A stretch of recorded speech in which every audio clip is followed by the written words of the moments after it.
Media Zushi. Media Zushi.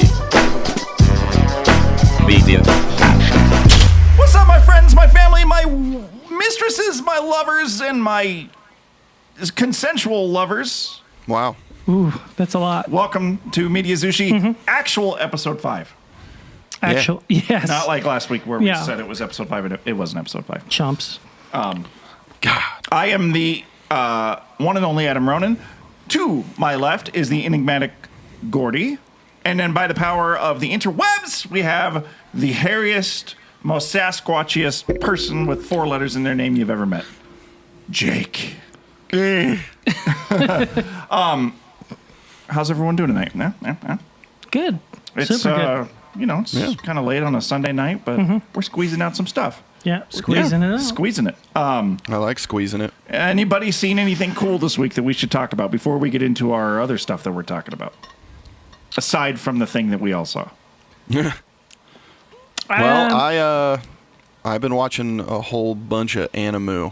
I started JoJo's Bizarre Adventure, which is The buff original? dudes fighting buff dudes. Yeah. You love buff dudes. Yeah. I do love buff dudes, and I like buff dudes fighting buff dudes, and It's that's like pretty much what that anime is. It's a buff Yeah. dude world. Yeah. Yeah. And then Yeah.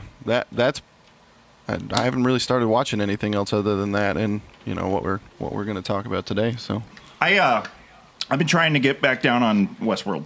I was a huge fan of Westworld season 1. yeah, Like it was the shit. So stoked Yeah. for season 2. Then season 2 just didn't really grab me. So I got all the way to Shogun World. It was episode 5 when watching it live every Sunday, and I was like, oh fuck yeah, Shogun World. And then I just never went back and watched it ever again. So I decided this weekend I was like, oh fuck, I need to Get back up get on back that. on it. So I started too. watching it this weekend, and watched an episode. I was like, "Dece, fine." Watched another episode. I was like, "Holy fuck, that was a terrible episode." I'm so fucking confused in this show. I'm like, well, I don't understand why you can't just give me a little bit of fucking Walmart style exposition, because I'm just dumb as fuck, I guess. And then I was like, that episode I did not enjoy that. If the next episode sucks, I'm done watching the show. I was like, I'm not going to finish the season, and fucking they can go fuck themselves with their Kojima nonsense. the fucking first season was literally, what was it? I think it was 10 episodes. But it was like 7 episodes of what in the fuck is this, and 3 episodes of here's everything. Yeah, I just don't. And I appreciate what's like the mystery, the intrigue, and everyone's like all about the mystery, the intrigue. I dig some mystery and some intrigue, and I just want to see less mystery and intrigue. Like I don't know, but I have 1 episode left to go, so we'll see how how it finishes off, and then I'll check back in with you guys and we'll talk shit. Did you watch the whole thing, Jake? No, I just watched the first season, and then it was enough for me to be like, "Oh, that was neat." Oh, there's a second season. Look at all this other stuff, though. Yeah. So much other shit to watch. That's true. Yeah. But I just couldn't. I was not into it until the last 3 episodes, and I'm not down to do that again.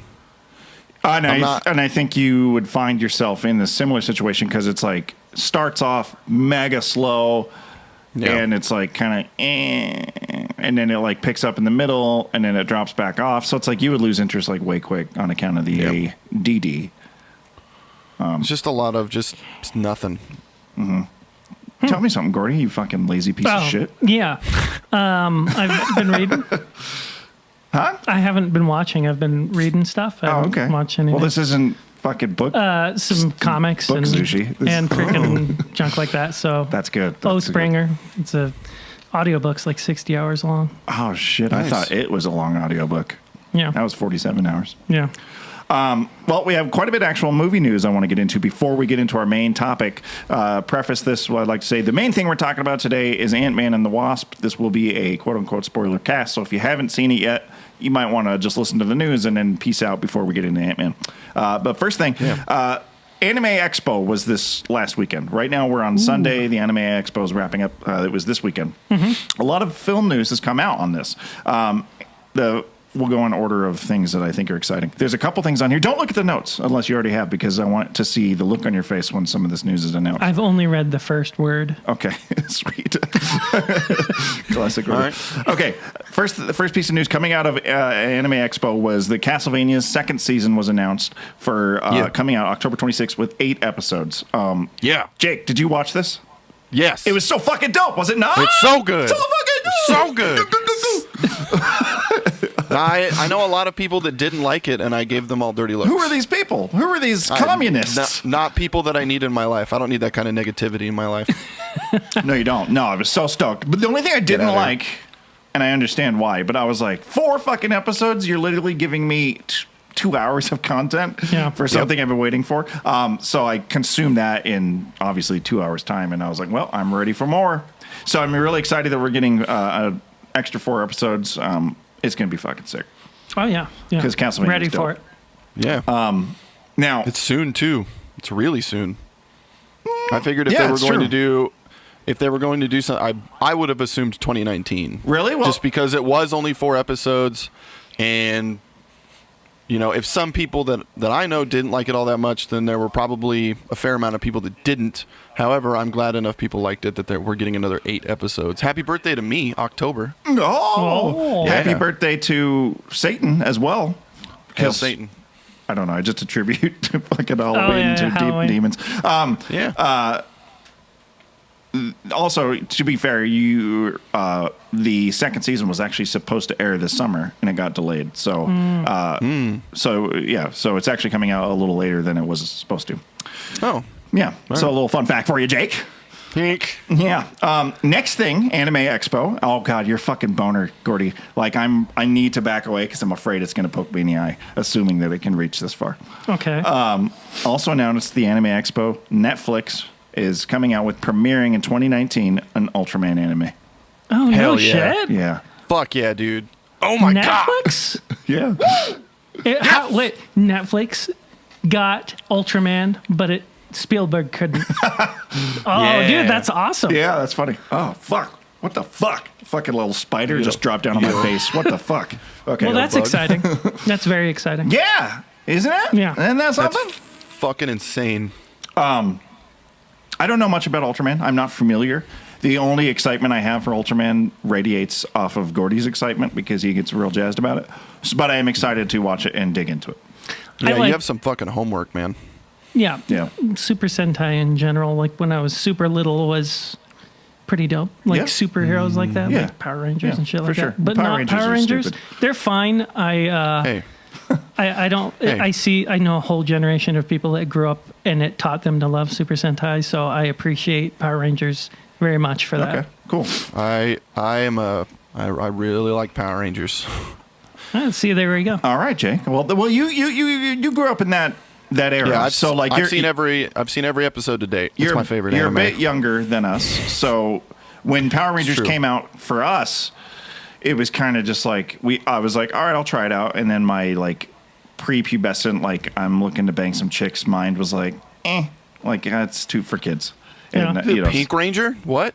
You were looking to bang chicks and you weren't like pulled in by the Pink Ranger?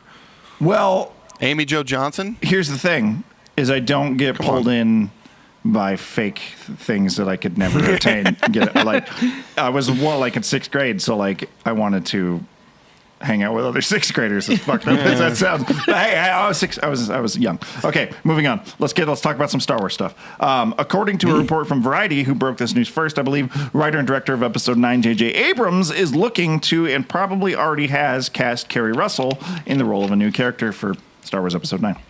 I have to look up that person's face. Okay, do that. Felicity? Kerry Russell previously worked with Abrams, most famously on Felicity, that ran from 1998 to 2002, and most recently she worked with Abrams on Mission Impossible 3 in 2006.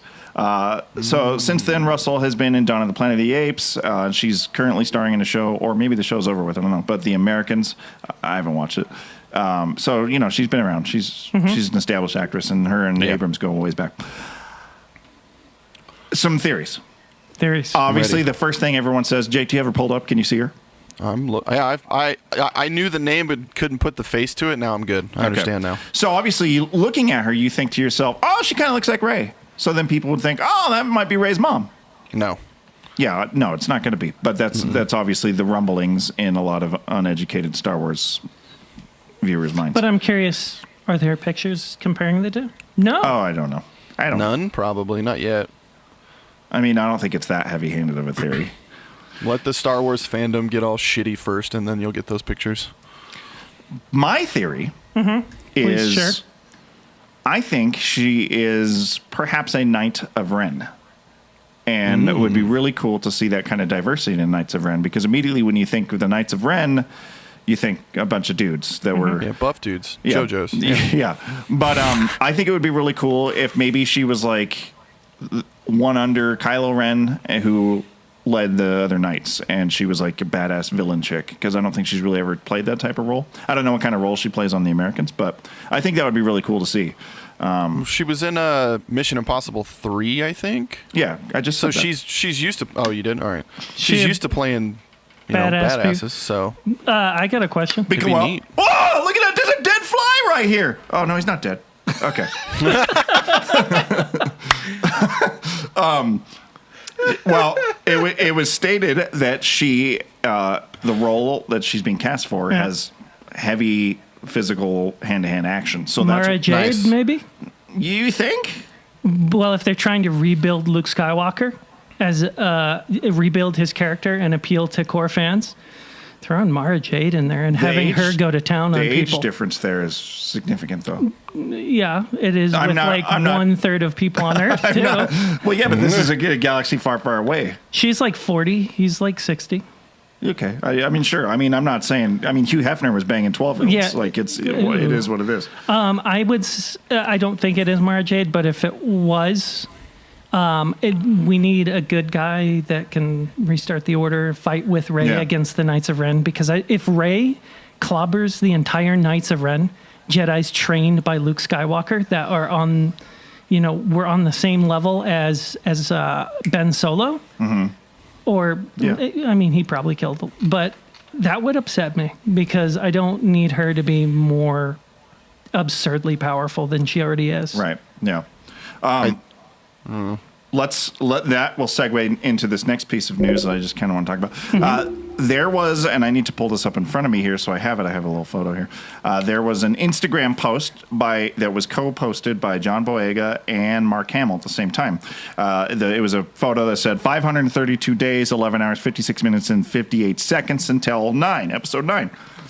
Mark Hamill posted this, and he said, "Who's counting?" And then his hashtag was 9 will be fine, all in good time. I had like a little mini fucking, what does this mean? Because two things. One, why would he be saying that and posting that if Hamill wasn't reprising the role of Luke Skywalker coming back in? He was forefront and center of the criticisms of episode 8 being like, I don't agree at all with what happened with my character. It is blah, blah, blah. And of course, the good majority of us agree with that. Mm-hmm. And I think that obviously now with all the hoopla that's happening with Disney and Star Wars and all of the mistakes they've made and the backlash that's happened with fans, I think obviously episode 9 has to be the movie that saves Star Wars. And I think that J.J. Abrams knows that. I think that Bob Iger is sending that down the pipeline, being like, make this the movie to make everybody happy. Mm-hmm. So I think obviously Luke Skywalker will be coming back probably as a Force ghost, but 9 will be fine, all in good time. I think that obviously means if he's in a movie, he's read the script and he's assuring fans it's going to be what you want. Yep. Don't worry about it. Which is good because he knows Star Wars. He knows the fans. He knows what they want. And he knew in this last movie, he knew that things would be explosive. The director didn't listen to him. The movie was polarizing. So if he's saying, 9 will be fine, that's a really good sign. Yeah. Agreed. A little rhyming there for you. Yeah, I liked it a lot. I have another note here, but it doesn't look like I wrote the full note, so I honestly forgot what I was talking about. Anyway, it was another piece of news from Anime Expo. Legendary Entertainment and Sunrise Incorporated announced at the Anime Expo 2018 that they are developing the first live-action ever feature film film version of the hugely popular mecha and anime sci-fi media franchise. ... I didn't finish. Okay. Mobile Suit Gundam. Oh, that's right. Motherfucker. That's right. That's right. So excited. So you have my God. You have a bigger boner for that than Ultraman? Probably. But you already saw fucking Gundam on the silver screen, on the fucking feature length. Did I? Yeah. On what? In Ready Player One, he turns into Gundam for God. 5 minutes. It's true. Ready Player One. I don't know a thing about Gundam. Again, the excitement just stems from Gordy's excitement. But sure, fuck yeah, right? I put this in here because I knew you guys would have some things to say about it. Yeah, Oh my God. Gundam, Palate, and any super robot. Even though I don't put Gundam in the same category as super robots. Yeah, there's a difference It's between mecha and utilitarian. super robot. Yeah, exactly. And usually they also parallel with like military themes. So Yep. and super robots, of course, are like savior of the world, like the nuclear bomb. But We're being trolled by this fly. this fly is on his table participating in the podcast. He's like, well, I have some thoughts on this. But how excited are you, Jake? Are you I am ready for it? Oh my God. I'm so fucking excited. Oh my God. It's an anime live action movie, so it could be real. What? He's attacking the fly. Get it. Do it. Yeah. I don't think I got him. He's going to come Got back. away. He's I'll keep smarter you than updated. us. So there have been live action anime movies, and most of them are garbage. In fact, all of Like, them except for Like Attack Dragon Ball. No, Attack dude. on Titan was fucking terrible. Dragon Ball Z was Evolution? That's the shit, dude. dude. Come on. And what about this? That's good stuff. Was Ghost in the Shell bad? I refused I to didn't see it. I didn't see it. I have a very close friend who is a Ghost in the Shell fanatic, and he was like, "Don't, just Okay. don't." But I love. Kind of like Aeon Flux, just How- like a total misfire. Well, I think probably it's excellent because the perfect casting of a Japanese actress as the major was right yeah. on point. Basically, what I've been told about that movie is if you have never seen anything from the anime whatsoever, the movie's going to be pretty good. If you know anything about the Ghost in the Shell story, it's fucked. Gotcha. I think the only live action anime movie that did something fairly correct was the Full Metal Alchemist live action movie that's on Netflix. I thought you said it was terrible. No, that Death Note is terrible. Yeah, it is. Definitely. It Death sucks. Note's fucking bad. Death When Note. The is Full Metal Gundam- Alchemist one was pretty decent, but I'm also extremely biased because it's my favorite anime of all time ever. It's the best. Cool. But this should be pretty good. Legendary's doing it, which I have Pacific nothing Rim. but faith in Legendary. Pacific Rim is... I love that movie. I know a lot of people don't, but... No, I love the first Boy, one. it's I so haven't good. seen the second one yet, though, because I haven't seen it yet either because I'm scared. I need to see it. We should all watch it this weekend. Oh. Coming. Yeah. I'm The down. sad thing is this weekend's almost over. Yeah. That's it for news that I've got. There's obviously tons of news, but I always just kind of cherry pick the shit that we're interested in. Let's move on to, basically we're going to spoiler cast and discuss our thoughts, or basically on the fly review of Ant-Man and the Wasp. A little bit of info for maybe people that are listening that don't know what it is, but Ant-Man is a sequel to 2015's Ant-Man and the 20th film in the Marvel Cinematic Universe, a.k.a. Jeez. the MCU. The film is directed by Peyton Reed, who also directed the first Ant-Man. It's written by writing teams of Chris McKenna and Eric Summers, and a little bit of Paul Rudd and some others. It is starring Paul Rudd as Scott Lang, Evangeline Lilly as Hope Van Dyne, alongside with secondary characters, Michael Pena, Michelle Pfeiffer, Lawrence Fishburne, Hannah John Kamen, and of course Michael Douglas as Hank Pym. This, as of the filming of and recording of this podcast, the movie ended the weekend top of the box office with an estimated $161 million worldwide on top of a budget of $160 million. So it's already starting to recoup that money as we expected. Yep. I think it's a lower opening than most Marvel movies, but that's, to me, Yeah. that's to be expected. It's not a fucking Avengers movie. It's Ant-Man, for Yeah. fuck's sake. So in this movie, Ant-Man and the Wasp, the titular pair, Ant-Man and the Wasp, work with Hank Pym to retrieve Janet Van Dyne, who's been sucked into the quantum realm back in the early 80s, maybe late 70s. And she's been there ever since. fucking putting on mascara and somehow surviving. Yep. Yeah. Somehow eating and having water and Yeah, exactly. So let's break into it. First of all, gut reactions. What did you both think about the film? Liked it. I liked it too. Yep, that's my gut. I liked it, but I was a little disappointed. What did you want from it that you didn't get? Well, some of my disappointment stems from the first Ant-Man because I read the Ant-Man comics and I want Hank Pym to be fucking Ant-Man. Yeah. But that's another. We can talk about that another time. And maybe Ultron. What? Ultron's made by Hank Pym. Oh, in the I thought comics too. you said Ultron. That irritates the crap out of me. You said Ultron. Yep. I feel you. I was thinking of Voltron. And I was like, what does Voltron have to do with any of this? Yeah. Anyway, I interrupted you, Jake. What were you saying? There's a lot going on with it. Hey, man, this movie was definitely a palate cleanser. Oh, for sure. And I knew that. And I knew that going into it. But nothing felt permanent. It was very, very funny. Yeah. I found myself chortling several times. You were just a bucket of chortles. A bucket of chortle. I'm a chortle bucket. I thought it was super funny. One thing I want to take some time to talk about was something that always impresses me and something that I really get into because I'm passionate about these things was the CG. Most notably the de-aging techniques that they have used. It looked so good. Dude, when at the beginning when fucking Michelle Pfeiffer comes on and it's like young as fuck Michelle Pfeiffer, I look over at Gordy and he looks like when Chris from Family Guy is really surprised, his jaw's all hanging open. He's like, whoa.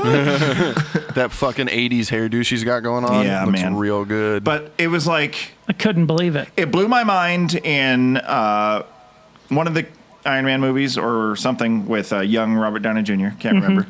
Blew my mind even further with the first Ant-Man with young Hank Pym.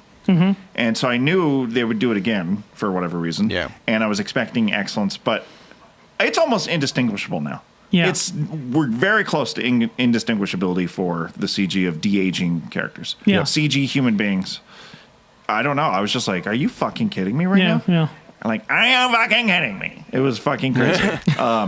So that blew my mind. And then also to speak on that for Captain Marvel that's coming out, takes place in the 90s, through the entirety of the movie, the entire runtime of the movie, Samuel L. Jackson is de-aged 25 years. So I'm very excited to see how they pull that off.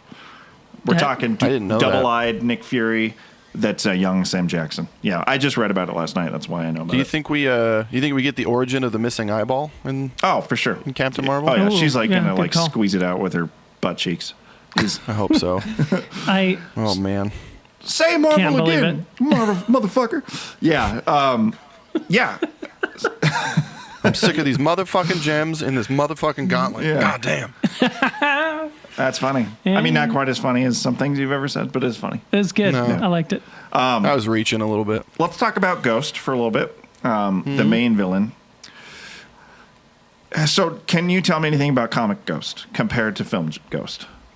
Because I know there's some notably differences. I'm asking you. You're the comic guy. Oh, me? Yeah. Not a whole lot. I can tell you that they didn't do her dirty. That's for damn sure. Now, so that's the thing, because we all know that Marvel has a little bit of a problem with their villains in a lot of the previous movies that I think they're starting to rectify. Obviously, Thanos was a flawless villain, and now we've got Ghost, who obviously was not on quite the same level as Thanos, but I quite enjoyed her motivations, her character as she was. I thought she was acted very well, performed very well by Hannah, and not to mention just scrumptious, if you know what I'm saying. I can tell you that in the comics you wouldn't get that because Ghost is a dude. Yeah, I knew that much. Ghost is a dude, so I don't mind the character change in this. It's acceptable to me. But I don't know much more about it. I do like how they didn't just fucking kill off the villain of the week and her problem gets resolved, and I suspect we'll see her teaming up with Ant-Man, or maybe even part of why Ant-Man comes back from the quantum realm that he's stuck in at the end of the movie. So it's cool to see her arc that played out as a villain with personal motivations, rising up, blah, blah, blah, getting fixed, and now she's switch sides, so to speak. Well, I took a lot of writing classes growing up, and the one thing they tell you to do is write a villain that thinks they are doing the right thing. And I think that's what they did. She, as far as she understood, she was doing the right thing. She was making sure that she would not die, and that, Lawrence Fishburne's character could maybe get a chubby when it happened. So. Oh, yeah. Yeah. Young Fishburne, too. We had some young Fishburne. Thunderbolts. So she's from the Thunderbolts You mean sector of Marvel. Correct. Yeah. It. Ghost. Because I was trying to Ghost think about isn't any fucking- comics that has ghosts that I've read. Ghost is not gender identified. It's gender neutral. It's gender neutral. Yep. Interesting. Okay. Yeah. It was a good portrayal of Ghost. Was it what you get in the comics? No, but in Marvel, not a whole lot is as far as the MCU goes. Yeah. So, I'll take it. Yeah. I'll also take it, and I will enjoy it while I'm taking it. Yep. Yeah. I mean, it was. Yeah. Okay. Now, I want to get in and talk about the quantum realm. This I found to be. This is very not easy to understand stuff coming from the Marvel Universe. Quantum realm, I do believe, came about in Doctor Strange. Was one of the first appearance of it in. Am I mistaken? Pretty sure it was the first Ant-Man. The first Ant-Man. I'm sorry. So I don't quite understand what's happening with the quantum realm, where it came from, what it does. A lot of the exposition was lost on me, or I just don't remember it from its first introduction. All right. But ready? Yeah, I am ready. I'll give you the fucking TLDR. So you are a person, you are matter, you are made up of atoms and stuff, right? That atoms and stuff is, as far as comic books are concerned, quantum matter. The quantum realm is where those things exist, which is why in fucking Ant-Man, when fucking Hank goes into the quantum realm, he sees those little fucking creatures. Those are water bears. Those exist in reality. You can go look up what they look like. They look like what they looked like in the fucking movie, and they're fucking weird. But basically what he's doing, he's diving in between the atoms of matter. That's the quantum realm. Fun fact. Yeah. In the art book for The Force Awakens, they used actual images of tardigrades, of water bears, specifically, and painted, made some of the creatures for the movie based on it, but then they scrapped it. Oh, interesting. That's really weird. So then, while Janet Van Dyne is in the quantum realm for 30 years, how does it work that she's able to just function? She's able to eat and sleep and take shits. Where does she eat? Does she need to eat when she's that small? The only thing I can think is that she is so small, and because she's stuck in between matter, the time has slowed down to an absolute crawl, but that also would not explain her aging. Yeah. Yeah, or here's what bothered me. Like when she takes off her mask in the movie and you see her for the first time, and I'm like, how does she have lipstick and mascara and eyeliner on right now? I was like, where did all this come from? And I don't understand it. So I was like, what?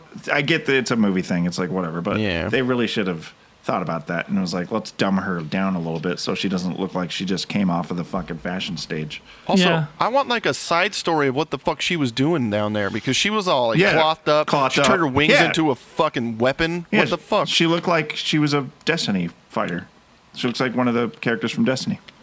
Yeah. Looked like a guardian. Yeah, Guardian. It looks like a Guardian. Guardian. So one of my first questions when we walked out of the theater to Adam was, who is she going to be in the future of the MCU? Because I feel like she's got a special power. They pointed that out. What's she going to do? Oh, yeah, because she's able to touch people and cure cancer or whatever. Yeah, whatever. Oh, dude, I didn't even think about that. If she touches Thanos' head and that's how Infinity War 2 ends, I'll never watch another Marvel movie ever again. Although, what would you rather, her do it or Squirrel Girl do it? I'm in the mainframe. I think that the way Thanos will be defeated will be because of Captain Marvel. I don't think it'll be because of Janet. You don't think it'll be Squirrel Girl? I don't think so. So there's a lot of interesting stuff there. So then, obviously, now we get into some super spoiler stuff. Post-credit sequence. The first post-credit sequence, they're sending Scott into the quantum realm for just a routine job, and he's like, "Be careful, watch out for fucking time traps or whatever. Collecting healing matter or some shit like that. For the ghosts, you know. So it must, like, she's not, like, completely healed. It's like she's got to take medication, quantum medication or whatever. Yeah. And while he's in there, they turn into dust, all on account of the snap. That was my favorite part of the whole fucking movie. It was good. It leads to some plot holes that I was reading about, and I was thinking, I was like, oh yeah. So the plot hole is in Infinity War. The reason why he's not in Infinity War is because they say he's on house arrest. Well, obviously the house arrest takes place way before Infinity War, and now there's a time jump. And while the snap happens, he's clearly not on probation and on house arrest anymore. So that's a little bit of continuity error. Yeah. I think that can be explained by just saying he's on house arrest. They don't know how long. Yeah, sure. I mean, it's semantics. We're picking at straws at this point. But yeah, they're gone. Obviously, we know that the problem with Infinity War and all of this is there's not a single ounce of finality to it. They will come back. There will be a way, obviously, because Spider-Man: Far From Home comes out 2 months after the next Infinity War. So, you know, and Homeboy's in it. So it's like it's already there. There's going to be a solution to it. Nobody's dead, which kind of bums me out. I'm not quite sure. I would have maybe held off on announcing all of these movies before. But it's hard to keep them secret. What the fuck is that? Scared the shit out of me. Did you hear that? Yeah. Do you have problems today? It was loud. Jeez. The fucking computer made a notification sound on my headphones real loud. Bing! Okay. So obviously they're going to come back. But how will Scott Lang get out of the quantum realm? Oh, God. Have you seen set photos? I don't know if that's something you're paying attention to. No. There's a lot of set photos from the next Infinity War. Oh. With Hank. I count those as spoilers. Yeah. Should I not talk about them? Is it? Yeah, I mean, you'll have to put a disclaimer. Hey, everybody listening to this, if you don't want to know about Infinity War, we're going to talk about set photos right now. Well, I'm more for your sake. I'll survive. So the set photos are of Scott Lang standing next to a older looking Iron Man. Hank Pym? No, what's his name? Scott Lang. Tony Stark? Oh. Tony Stark. He's standing to a super grade Iron Man, but they are next to Avengers Part 1, Captain America, in the middle of destroyed New York. So it sounds like there's going to be some time travel happening. Well, yeah, that was the hint because they said, don't get sucked into a time well. Exactly. I think that's how he's going to escape. But it sounds like my theory is, also the theory of other people's, he gets out of by getting sucked into a time trap or whatever, finds Tony Stark that's way in the future, and then they go back to try to somehow go back to the first invasion from first Avengers, which I mean, so it's like we're going to get some crazy Back to the Future shit. Either that, or maybe he'll end up in the.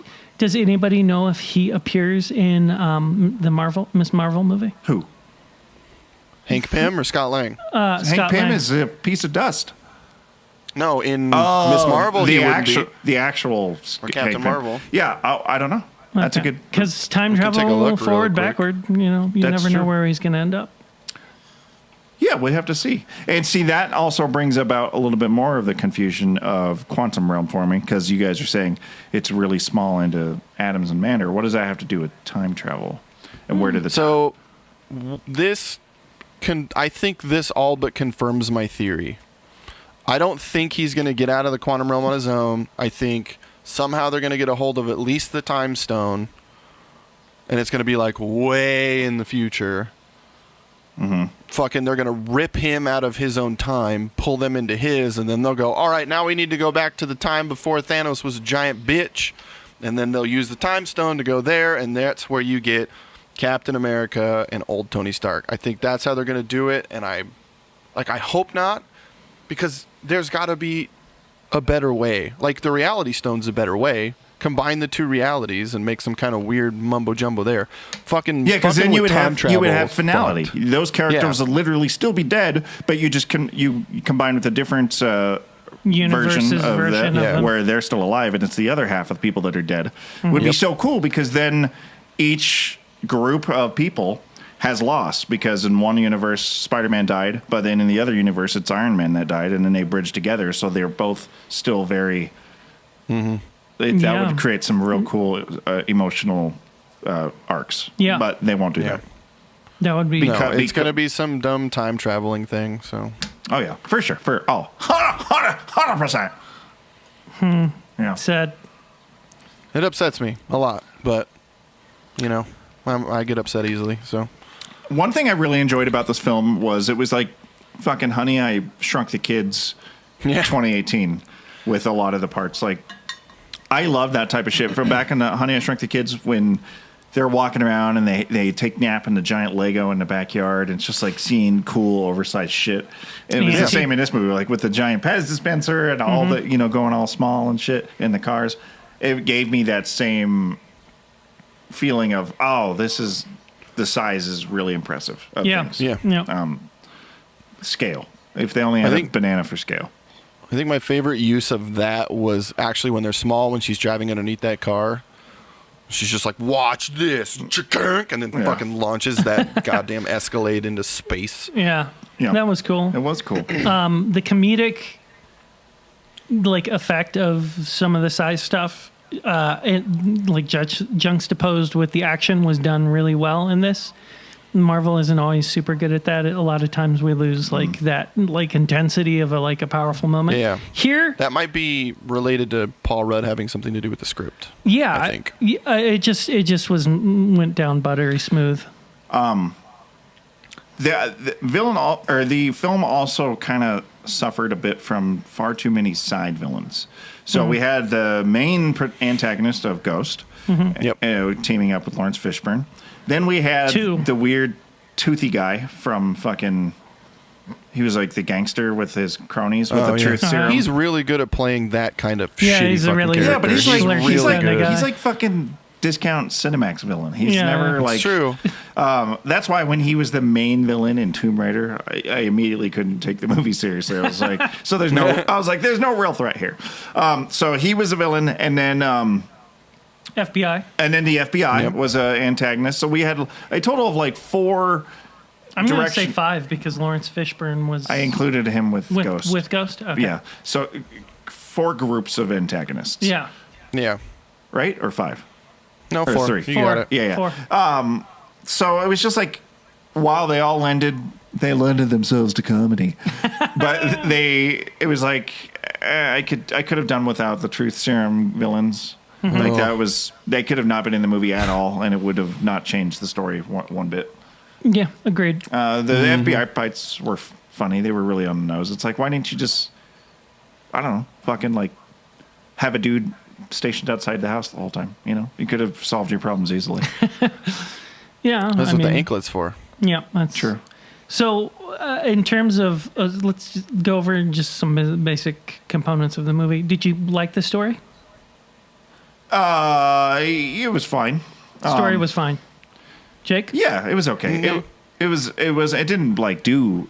It didn't take me into the back parlor and give me the best hand job I've ever had. Okay. But it definitely took me to the back parlor and gave me a decent back rub. Okay. Back rubs are better. Sure. No, it was in I think parlors? okay is the best. OJ. I think OJ. What are you saying? I said I think the story is okay. I think that's the best way to explain it. He was talking about O.J. Simpson. Yeah, dude. The juice. I don't know why I can't understand anybody lately. You having problems. Okay, so that's how we feel about the story. What about the implementation of the story and the graphics? How did you feel about the shrinking, and was there any time where it looked unreal to you, or were you just so you didn't even think about it? The one time that there was some compositing issues for me where I was like, you could have done better, was when he was, I think it was when he was got all big in the school closet, and she comes in there. Oh, face to face. Face to face, and they were and I was like, okay, that was one of the moments I noticed. I was like, that's bad compositing.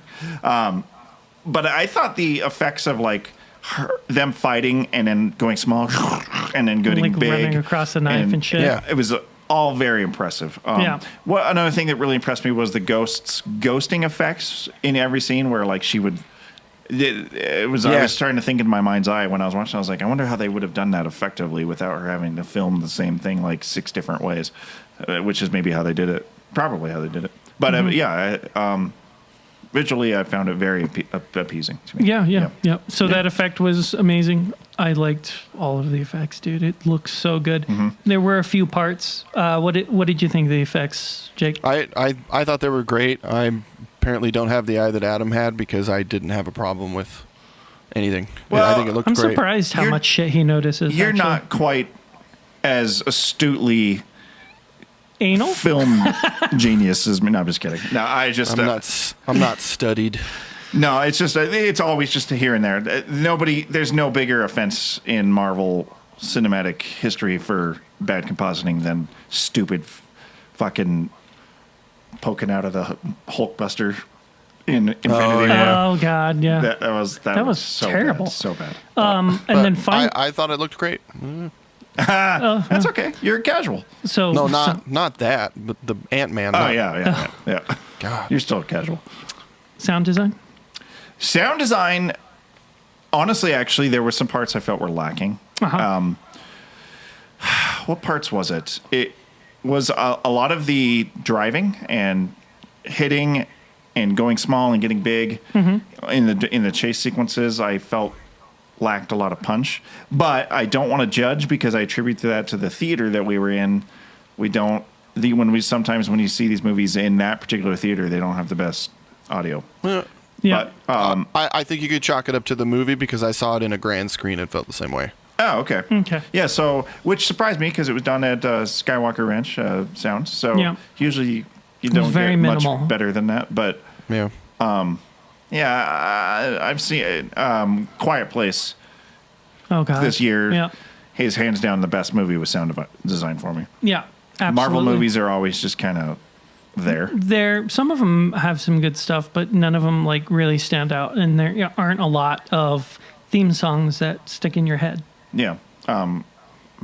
No themes. The only theme in MCU that's Avengers. good is the Avengers theme. Yeah. Every other movie has a passable soundtrack with no real musical cues that you'll ever even remember. Yep. Which is disappointing. Very. We walked into the movie theater and they were playing the Pirates theme, and I heard maybe the first 4 bars and was like, "Fuck, I want to watch Pirates." And Pirates of the Caribbean. Like, it's those kind of things. Like, for me anyway, music is something that kind of ties those memories. Oh yeah. Like seeing a character won't take me back to the movie, but you put a fucking song on and I'll go ape shit. Absolutely. It's like smells and audio tie to nostalgic feelings, I think, more than visuals. It's really a testament, like a sad thing to me that modern Marvel movies, I can't recall a single one except for the Avengers theme. Ba, ba, ba, ba. I wasn't doing Back to the Future, by the way. But I can do that movie, and I can't think of any others, but I can remember a B-70s a TV show, Wonder Woman's theme song.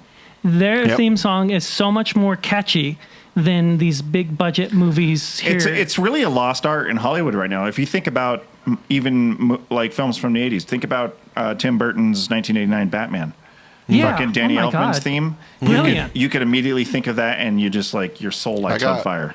I've got goosebumps. You said that and my hair stood on end. Yeah, exactly. It's the same. But then you compare John Williams of the 70s and 80s and even 90s compared to John Williams of the 2010s. Mm-hmm. Nothing. There's no cues that he writes. All of the cues that are in the Star Wars movies that are like give you the fucking boner and are memorable were cues that are just rehashed from older movies. Yeah. I think film soundtracks right now are very lacking. The only person right now that's really impressing me when it comes to scores is Ramwin Djawadi or whatever, the guy that does Game of Thrones and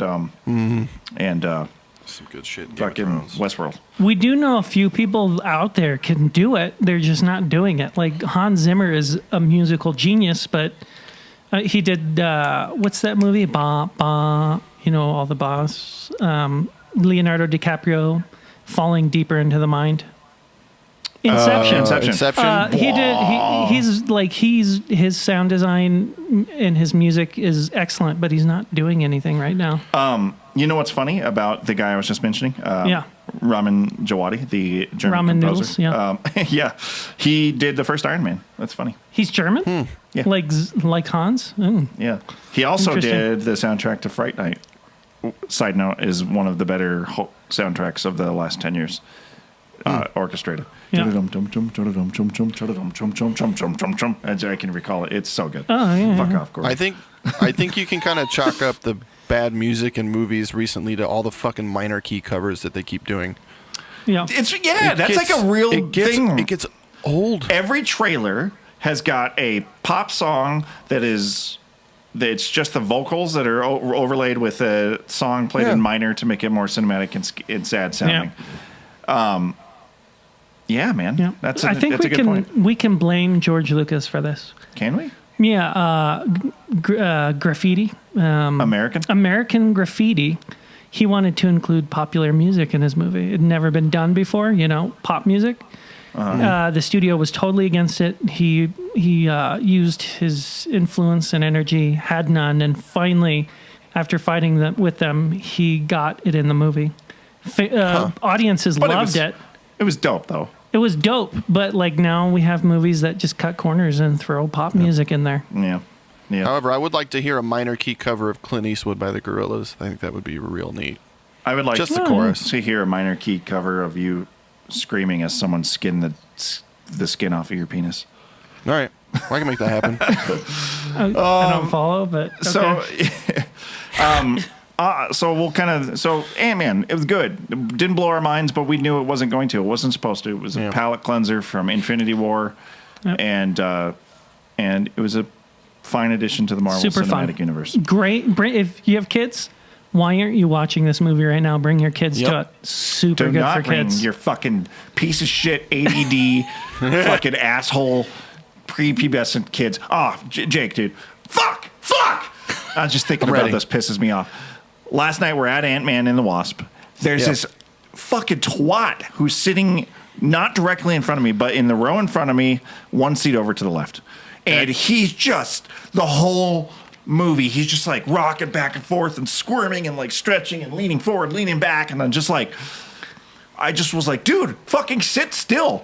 And then I had my legs crossed and my foot was there, and he's like rocking back, and he like rocks back and hits my foot, and I instinctively just fucking shove his chair forward, and he like rocks forward and looks back at me with his dumb little fucking 12-year-old face. He's like, cheer me! And then he comes back, and I'm just like calm down for the rest of the movie. And then like my foot's chilling there again. He's like rocking and just like watching the movie, and he stretches and he reaches back to like grab the back of his chair, but he grabs my fucking foot, and he's like grabs my foot, and then he starts like feeling around like he doesn't recognize that someone's goddamn toes intertwined with his fingers. He's patting around, and then he turns around and looks and sees it's my fucking foot. I'm just glaring at him. I'm like, look here, I'm sitting here. And then he stops and turns around, and I was very upset. So, he was furious, even more than he is now.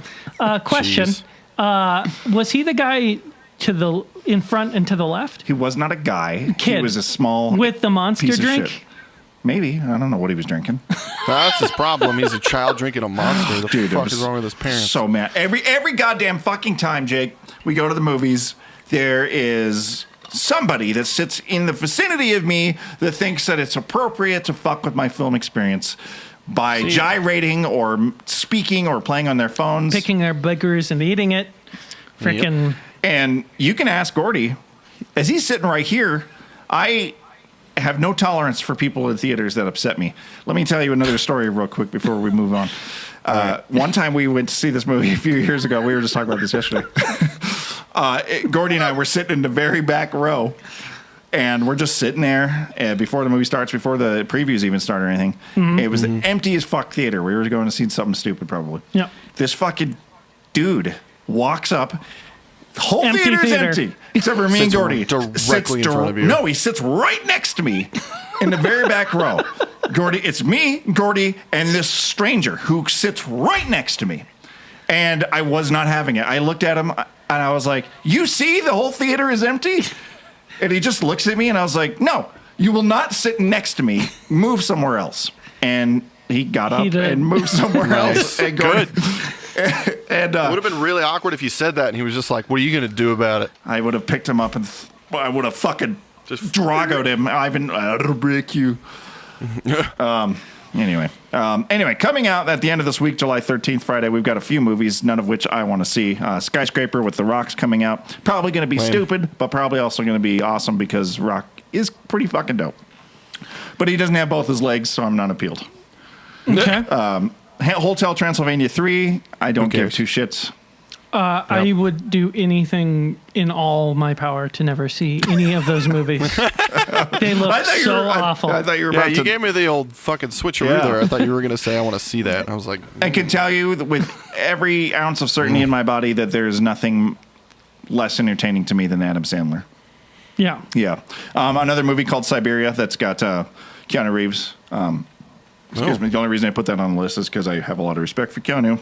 Yeah. I don't know what the movie's about. I haven't seen any trailers, but those are the only three movies that... There's a couple other movies coming out, but they're like fucking art house films and shit. So, so let's wrap this motherfucker up. Let's first of all, I don't know if you guys know, but you can watch this podcast. If you're watching it now, you already know. You can watch us on our one of our YouTube channels, The Fourth Wall, that you can find.